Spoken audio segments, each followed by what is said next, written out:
అహింస దాదా హయత్ గారి 'మురళి ఉదే పాపడు' అనే కథా సంపుటంలో ఉంది. వృత్తిరీత్యా లాయరైన దాదా హయత్ గారు కడప జిల్లా ప్రొద్దుటూరు వాసి. దాదాపుగా 70 కథలు రాశారు. ఒక స్కూల్ పిల్లవాడి గురించి రాసిన ఈ కథలో సున్నితమైన మానసిక విశ్లేషణని, పొందికైన పదాల కూర్పుని మనం చూడొచ్చు. కథను హర్షణీయం ద్వారా మీకు అందించడానికి అనుమతినిచ్చిన దాదా హయత్ గారికి కృతజ్ఞతలు. ఈ పుస్తకం కొనాలంటే కావలసిన వివరాలు ఇదే పేజీలో ఇవ్వబడ్డాయి. అది మోకాల మీదికి పాకింది. అది ఒకసారి గంభీరంగా తన స్థితిగతులు పరీక్షించుకొని ప్రమాదం ఏదీ లేదన్నట్లు మళ్ళీ గదిలి ముందుకు సాగింది ఆ నల్లటి గండుచీమ. నిద్రమత్తు కళ్ళతో దాన్నే స్తబ్దుగా చూస్తున్నాడు చంటి. అంతవరకు ఓపిగ్గా దాన్ని గమనిస్తూ వచ్చాక దాని మీద హఠాత్తుగా ఆసక్తి పోయి విసుగు పుట్టేసి బొటనవేలికి మధ్యవేలును సంధించి లాగి ఒక్కటి తగిలించాడు. గండుచీమ ఎగిరి నేల మీద పడి సర్దుకొని నిలబడి దొరికిపోయినట్టు తికమకగా ఎటుబారిపోవాలని కాసేపు దిక్కులు చూసి వెనక్కి తిరిగి పలాయనం చిత్తగించింది. ఒక మోకాలి మీద గడ్డవాంచి నిర్లక్ష్యంగా పారిపోతున్న దాన్ని గమనిస్తూ దిగుల్లో పడిపోయాడు చంటి. ఆ రోజు బడికి వెళ్ళాలంటేనే నీరసం ముంచుకొచ్చేస్తుంది. ఏం చెయ్యాలో తోచక జేబు దడుముకొని ఇన్ని బలపాలు చాక్పీసులు బయటికి తీశాడు. అవెప్పుడూ తన జేబులో ఉండాల్సిందే, రాత్రిపూట కూడా. ఎవ్వరినీ తీయనేడు. ఒక చాక్పీస్తో అరుగు మీద ఓ సున్నా గీసి మధ్యలో నిలువుగా గీత గీసి చెవులు పెట్టి పొడుగ్గా 2 జడలు పెట్టి కింద రాశాడు, అమ్మ. చంటి బళ్ళో చేరి 2 నెలలే అయింది. కానీ అంతకుముందే వాళ్ళమ్మ దగ్గర అక్షరాలన్నీ నేర్చేశాడు.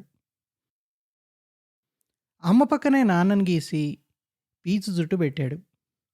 తర్వాత గంభీరంగా తన సొంత సామర్థ్యాన్ని పరీక్షించుకొని తృప్తిగా చూసి కాస్త వెనక్కి జరిగి కింద మరో బొమ్మ గీశాడు,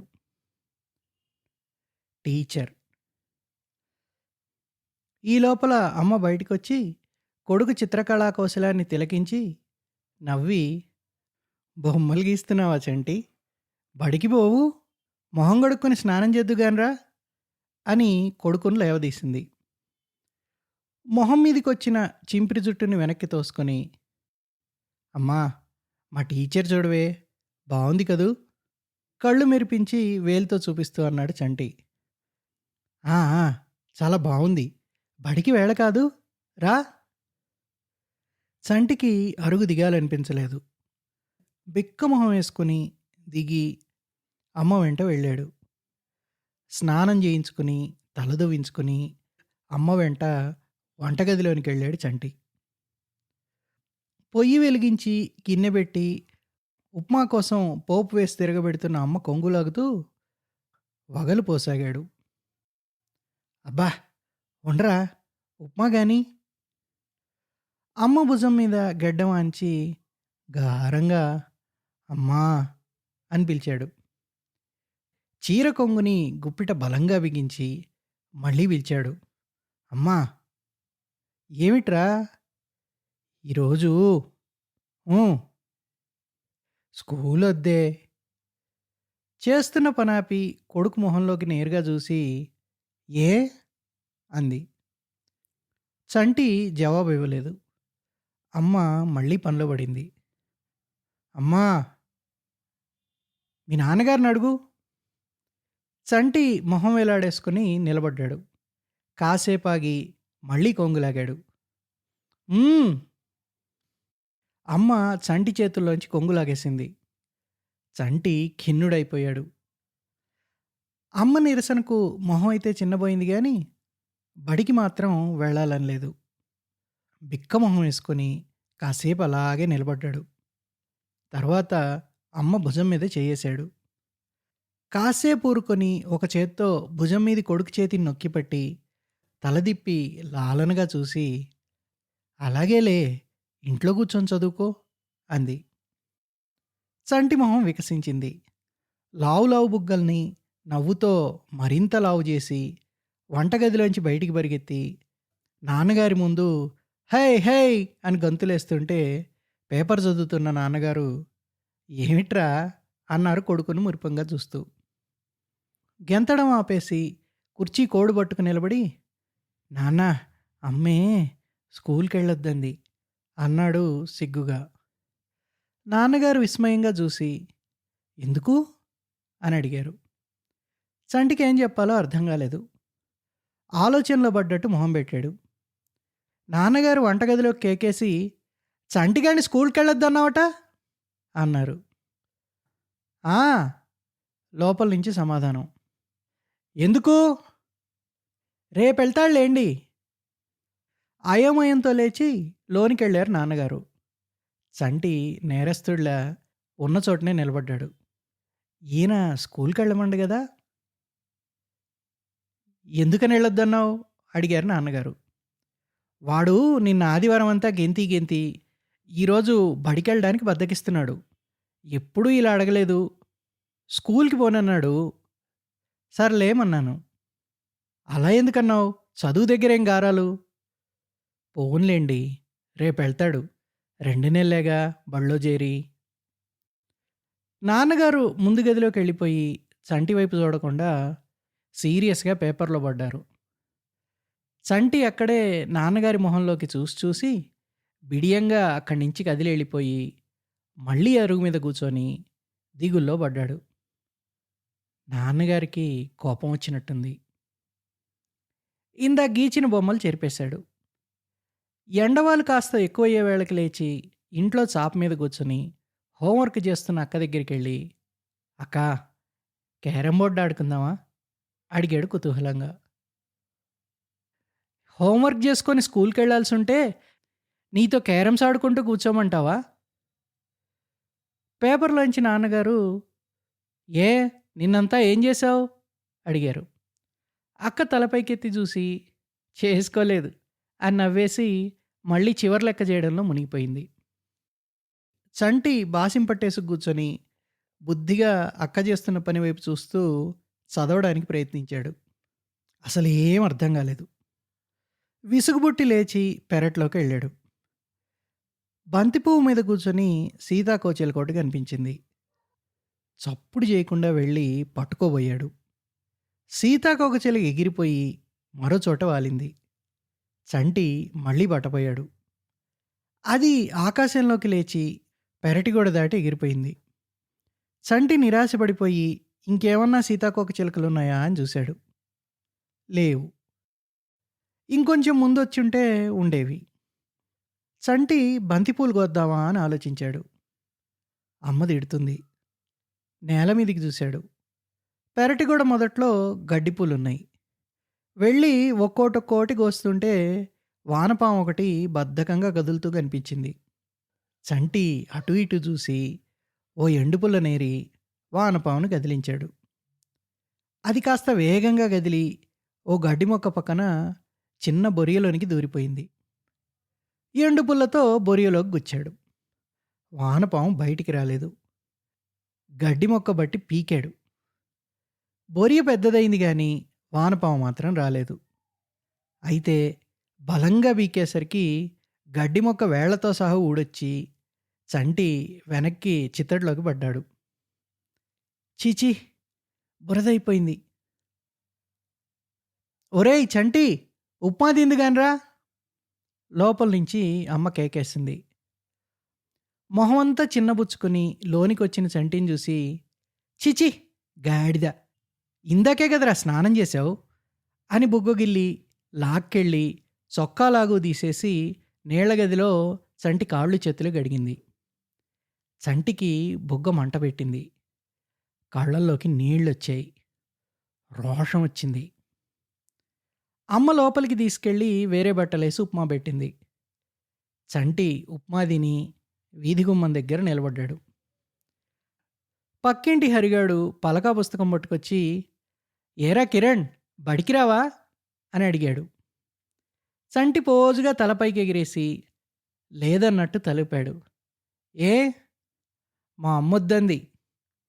హరికి అర్థం గాలేదు. దేనికి? నేనే పోనన్నాను. అసలు స్కూలుకే రావా? వస్తాను. ఈరోజు రాను. మరి మీ అమ్మ కొట్టదా? మా అమ్మ కొట్టదుగా అన్నాడు చంటి గర్వంగా. హరి వెళ్ళిపోయాడు. చంటి ఇంకాసేపు అక్కడే నిలబడి ఇంట్లోకొచ్చాడు. తెలుగు వాచకం ముందేసి కూర్చుని బొమ్మలు చూడడం మొదలుపెట్టాడు. కాసేపటికి అక్క స్కూల్‌కెళ్ళిపోయింది. బట్టలేసుకున్న నాన్నగారు 10కి ఆఫీస్‌కెళ్ళిపోయారు. పుస్తకం పక్కన పడేసి విసుగ్గా హాల్లోకొచ్చాడు చంటి. ఆదివారానికి మామూలు రోజుకి తేడా అప్పుడు తెలిసింది. క్యారమ్స్, బంతాట ఆడడానికి అక్క లేదు. స్కూల్‌కెళ్ళిపోయింది. ఒళ్ళో కూర్చోబెట్టుకొని కథలు చెప్పడానికి, మురిపించడానికి నాన్నగారు లేరు. ఇల్లంతా బోసిపోయి కనిపించింది. నాన్నగారి కుర్చీ ఖాళీగా కనబడితే దిగులుగా వెళ్ళి కూర్చుని బల్ల మీదున్న లావుపాటి పుస్తకాన్ని ఒళ్ళో పెట్టుకొని పేజీలు తిప్పడం మొదలుపెట్టాడు. లోపల బొమ్మలేం లేవు. చంటికి ఒకసారి నాన్న చెప్పిన విషయం గుర్తుకొచ్చింది. నాన్న ఈ పుస్తకం చదువుతుంటే ఏమిటి నాన్న అది అని అడిగాడు తను. నా పుస్తకం నాన్న. ఏముంటుంది అందులో? ఆఫీస్ మాటలుంటాయి. ఓ అని అర్థమైనట్టు కళ్ళు మెరిపించాడు. ఎంత పెద్ద పుస్తకమో అన్నాడు తను మళ్ళీ. నాన్నగారు నవ్వి నువ్వు రోజు స్కూల్‌కెళ్ళి బాగా చదువుకుంటే ఇంతకంటే పెద్ద పుస్తకాలు చదివేస్తావు నాన్న అన్నారు. తనకు భలే సంతోషం వేసింది. ఈ విషయం గుర్తుకు రాగానే హాయిగా నవ్వుకుంటూ కుర్చీ వెనక్కి వాలి ఆలోచనలో పడ్డాడు చంటి. తను స్కూల్‌కెళ్తాడు. బాగా చదువుకుంటాడు. నాన్నగారిలా పెద్ద పెద్ద పుస్తకాలన్నీ చదివి పారేస్తాడు. ఒళ్ళోని పుస్తకం అపురూపంగా కనిపించి దాన్ని ప్రేమగా నిమిరి జాగ్రత్తగా బల్ల మీద పెట్టాడు. గుండెలు అరుకలేస్తుండగా అమ్మ దగ్గరికి పరిగెత్తాడు. అమ్మా! అమ్మా! నేనే నాన్నార్లా పెద్ద పెద్ద పుస్తకాలన్నీ చదివేస్తాను పెద్దయ్యి అన్నాడు ఉత్సాహంగా. హుహు. అందమ్మ నిరాసక్తత చూపుతూ. ఇంతింత పెద్ద పుస్తకాలు 2 అరచేతుల నడుమ గొప్ప ఖాళీని చూపుతూ అన్నాడు. ఎలా? నువ్వు సరిగ్గా బడికెళ్ళావుగా? చంటి ఉత్సాహం నీరుగారిపోయింది. ఖిన్నుడై వెళ్తున్న కొడుకుని చూసి నవ్వుకుంది వాళ్ళమ్మ.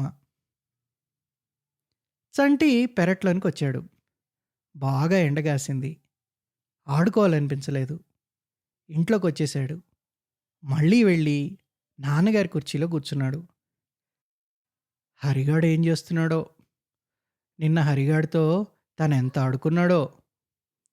హరి గుర్తుకొచ్చేసరికి చంటికి స్కూల్ గుర్తుకొచ్చింది. స్కూల్‌తో పాటు టీచర్ గుర్తుకొచ్చింది. టీచర్ అంటే చంటికి భలే ఇష్టం. ఎన్నెన్నో కథలు చెప్తుంది. కొట్టనే కొట్టదు. నల్లటి టీచర్ మొహాన్ని గుర్తుకు తెచ్చుకున్నాడు చంటి. ఆవిడ మొహానికి మందంగా పూసుకునే పౌడరు, నుదుట ఎర్రటి తిలకం బొట్టు, కళ్ళకు పెద్ద పెద్ద కళ్ళద్దాలు, వదులుగా వేసుకునే జడ, చేతిలో బెత్తం. ఇంకా బల్ల మీది డస్టరు, చాక్ పీసులు, బ్లాక్ బోర్డు అన్నీ గుర్తుకొచ్చాయి. టీచర్ ఎవ్వరిని కొట్టదు. బెత్తం మాత్రం చేతిలో ఊతంగా ఊగుతూనే ఉండాలి. చంటికి తన డెస్క్ గుర్తుకొచ్చింది. ఖాళీగా ఉండుంటుంది. చెప్పలేనంతగా దిగులేసింది. లేచి ఇంట్లోంచి బయటికెళ్ళాడు. బయట దూరంగా రోడ్డు పక్కన ఓ చెట్టు మొదట్లో కొంతమంది చింపిరి పిల్లలు గోళీలాడుతున్నారు. వెళ్ళి కుతూహలంగా చూస్తూ నిలబడ్డాడు. చంటికి గోళీలాడ్డం రాదు. వాళ్ళలో ఒకడు ఎడం చేత్తో గోళీలిసిరి, కుడి చేత్తో కొట్టడానికి ఒక కన్ను మూసి, తెరిచిన రెండో కంటి చివరకు మునివేళ్లతో గోళీని పట్టుకొని గురి చూస్తూ, చేతిని ముందుకి వెనక్కి ఆడిస్తూ ఉంటే భలే తమాషాగా అనిపించింది. చంటి చూస్తుండగానే వాళ్ళలో వాళ్ళకి కొట్లాట మొదలైంది. రెండోవాడు మొదటివాడిని తిడుతూ ఎడం చేత్తో వెనక్కి దూసాడు. మొదటివాడు ముందుకు లంఘించి రెండోవాడిని చంకలో ఇరికించుకుంటే, వాడు మొదటివాడిని మోచేత్తో పొత్తి కడుపులోకి గుచ్చాడు. చంటికి భయమేసి ఇంట్లోకి దూరిపోయి పెరట్లోకెళ్ళాడు. 3 రాళ్లనేరి తను గోళీలాట మొదలెట్టాడు. ఎండలో చురుకుపాలు చాలా విరిగింది. ఒంటరిగా ఆడినంతసేపు ఆడి రాళ్ళు బారేసి ఇంట్లోకొచ్చాడు. అమ్మ బియ్యం చెరుగుతోంది. దగ్గరికెళ్ళి, "అమ్మా, తాయిలం చెయ్యవు?" అని అడిగాడు. "రోజూ తాయిలం ఎక్కడి నుంచి తెచ్చేదిరా? నిన్న తినలేదు?" "హుహు. చెయ్యి." "హుహు. నిన్నంటే అక్క కూడా వండింది కదా?" "అక్క మళ్ళా తింటుందిలే." "హ్మ్. బావుంది. నువ్వు స్కూల్‌కెళ్ళినప్పుడల్లా తాయిలాలు చేసి పెట్టాలా? ఆదివారం పూటంటే అందరూ ఉంటారు. అందరూ తింటారు. మళ్ళీ ఆదివారం చేస్తాలే." ఉక్రోషంగా చంటి అక్కడి నుంచి వెళ్ళిపోయాడు. ఇప్పుడు పూర్తిగా ఒంటరితనం కనిపిస్తోంది. ఆడుకోవడానికి ఎవరూ లేరు. వెళ్ళి క్యారమ్ బోర్డ్ ముందేసుకొని ఒక్కడే ఆడడం మొదలుపెట్టాడు. ఇట్నించటు కొట్టి, స్ట్రైకర్‌ని కొట్టి అవతలకెళ్ళి తెచ్చుకోవాలంటే చిరాకేసింది. బోర్డునెత్తకుండా ఎక్కడికాయనలు అక్కడే పడేసి లేచిపోయాడు. బయటికొచ్చి చూశాడు. గోళీలాడుకునే పిల్లలు లేరు. మళ్ళీ ఇంట్లోనికొచ్చి అమ్మ దగ్గరికెళ్ళి, "అమ్మా, కథ చెప్పు" అన్నాడు. "పనులు చేసుకుంటుంటే కథలు కావాల్సొచ్చాయా? పనుంది పో." అక్కడే కూర్చుని అమ్మ బియ్యం జరగడం చూస్తూ మెల్లగా జరిగి ఒళ్ళో తలదాచుకోబోయాడు. తోసేసింది. అప్పుడొచ్చింది ఏడుపు. లేచి నిలబడి కాళ్ళు నేలకేసి కొట్టి ఏడుస్తూ వెళ్ళి చాప మీద పడుకున్నాడు. మళ్ళీ అమ్మొచ్చి పిలిచే వరకు అక్కడే ఉన్నాడు. "అన్నం వండాను, తినవా?" "నేను తిన్ను పో." "మా చంటి గదు, రామ్మా." "ఊహు." "మా అమ్మ గదు, రామ్మా." గడ్డాన్ని చేరిన అమ్మ చేతిని తోసేశాడు. "రావా? తాయిలం వద్దా?" చటుక్కున లేచి కూర్చున్నాడు. "తాయిలమా? తిందుగాని రా." "హుహు." బెట్టు చేశాడు. "నాకే, ఇక్కడే పడుకో" అని అమ్మ వెళ్ళిపోతుంటే ఇంకా బతిమాలినందుకు కోపం వచ్చింది గానీ, తాయిలం కోసం జుమ్మని లేచి వెంట పరిగెత్తాడు. చంటి భోంచేశాక ఆఫీస్ నుంచి పియూనొచ్చాడు. నాన్నగారికి, అక్కకు అతను క్యారియర్స్ పట్టుకెళ్తాడు. "సిన్నయ్య గోరు స్కూల్‌కెళ్ళేదిలా ఉంది." "వెళ్ళాడు పో, నీకే?" తన్నాలన్నంత కోపం వచ్చింది చంటికి. "అబ్బో! అబ్బో! సిన్నయ్య గారికి ఎంత కోపం!" ఉడికించాడు. రోషంగా వెళ్ళి చాప మీద పడుకున్నాడు. చంటికి మళ్ళీ స్కూల్ గుర్తొచ్చింది. గుంపులు గుంపులుగా పిల్లలు, తెలుగు వాచకం పట్టుకున్న టీచరు చాలా ప్రియంగా కనిపించారు. స్కూల్ మీద అనుకోని ప్రేమ ముంచుకొచ్చేసింది. అలాగే పడుకొని నిద్రపోయాడు చంటి. సాయంత్రం 4:30కు నిద్రలేచి కాసేపు అటు ఇటు తిరిగి వీధి గుమ్మం దగ్గరికెళ్ళి నిలబడితే హరిగాడు స్కూల్ నుంచి ఇంటికొస్తూ కనిపించాడు. "ఒరేయ్ కిరణ్! నువ్వు రాలేదురా, టీచర్ భలే కథ చెప్పింది." ఉత్సాహంగా ముందుకొంగి, "ఏం కథరా?" అడిగాడు చంటి. "జింకా నక్క కథ." "ఒరేయ్ ఒరేయ్, నాకు చెప్పరా." "తర్వాత చెప్తారా, టీచర్ నువ్వు రాలేదేమంది, నువ్వు చెడిపోతున్నావని చెప్పింది." చంటి గుండె దిగజారిపోయింది. "ఒరేయ్, ఈరోజు కేశవ మాస్టారు మా అందరి చేత కబడ్డీ ఆడించారు. వాళ్ళ క్లాస్ వాళ్ళకి మనకు." "ఎవరు గెలిచార్రా?" "మనమే." చంటి గుండె గర్వంతో నిండిపోయింది. హరి వెళ్ళిపోయాక చంటి దిగాలుగా ఇంట్లోకెళ్ళాడు. సాయంత్రం నాన్న, అక్క వచ్చేశాక బాగా ఆడుకున్నాడు. ఊరికే నాన్న దగ్గర నుంచి అక్క దగ్గరికి, అక్క దగ్గర నుంచి నాన్న దగ్గరికి తిరిగాడు. ఆ రోజు రాత్రి పడుకోబోయే ముందు, "అమ్మా, జింకా నక్క కథేంటే?" అని అడిగాడు చంటి. ఏం జింకానక్క? నాకేం తెలుసు, మా టీచర్ చెప్పిందిట, హరిగాడన్నాడు. అదా అని అమ్మ చెప్పడం మొదలెట్టింది. అనగనగా ఓ అడవిలో జింకుండేదట. ఓ నక్క దాన్ని చూసి ఎలాగైనా తినేద్దామని దాంతో స్నేహం చేసిందిట. సంటి ఒళ్ళంతా చెవులు చేసుకుని కథ విన్నాడు. కథ విపరీతంగా నచ్చేసింది. బాగా పొద్దుపోయాక అమ్మ గుండెల్లో వెచ్చగా మొహం దాచేసుకొని ఏవో ఆలోచనల్లో పడిపోయిన వాడల్లా ఉన్నట్టుండి తలపైకెత్తి, అమ్మా, రేపు తొందరగా నిద్రలేపాలి అన్నాడు. కళ్ళు మూసుకు పడుకున్న అమ్మ కళ్ళు తెరిచి చూసి, దేనికి అని అడిగింది. స్కూల్కి వెళ్ళడానికి అనేసి మళ్ళీ గుండెల్లో దాగిపోయాడు చంటి.